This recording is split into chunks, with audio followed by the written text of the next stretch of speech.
السلام علیکم ورحمۃ اللہ وبرکاتہ۔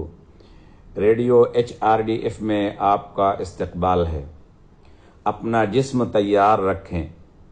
اللہ تعالیٰ نے اپنے بندوں پر جو فضل و کرم کیا ہے اس میں صحت ایک انمول دولت ہے۔ جسم، دل اور دماغ کی بیماریوں سے نجات کی کیفیت کو صحت کہا جاتا ہے۔ اپنی صحت کو برقرار رکھنا اور اس کو اللہ تعالیٰ کی رضا والے راستوں میں صرف کرنا ایک صاحب ایمان کی ذمہ داری ہے۔ ہم میں سے اکثر لوگ زندگی کی مصروفیت اور صحت مخالف عادتوں کی وجہ سے اپنی صحت و تندرستی پر بالکل بھی توجہ نہیں دیتے ہیں۔ بعض لوگ اپنی صحت کا خیال رکھنے کے باوجود اس کو صحیح جگہوں پر صرف نہیں کرتے ہیں۔ اپنی صحت کی حفاظت اور اس کو مناسب جگہوں پر صرف کرنے کے لیے دو چیزوں پر دھیان دینا ہوگا۔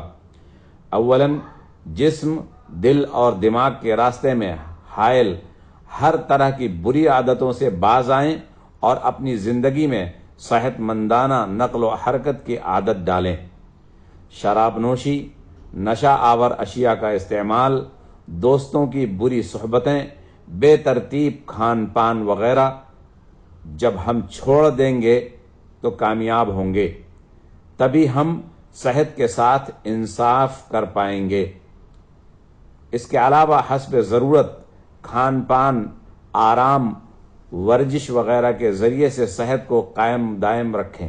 ثانیاً صحت کو اللہ تعالیٰ کا عظیم فضل سمجھ کر اس کی خوشنودی والے راستے پر لگائیں۔ اللہ کے رسول صلی اللہ علیہ وسلم کا فرمان ہے، دو نعمتیں ایسی ہیں جس کی اکثر لوگ قدر نہیں کرتے ہیں، وہ ہیں نمبر 1 صحت، نمبر 2 فارغ اوقات۔ چوری، ڈکیتی، جوا، غنڈہ گردی، اسمگلنگ، مافیا گری، جنسی بہرہ روی وغیرہ صحت کو تباہ و برباد کرنے والے مہلک راستے ہیں۔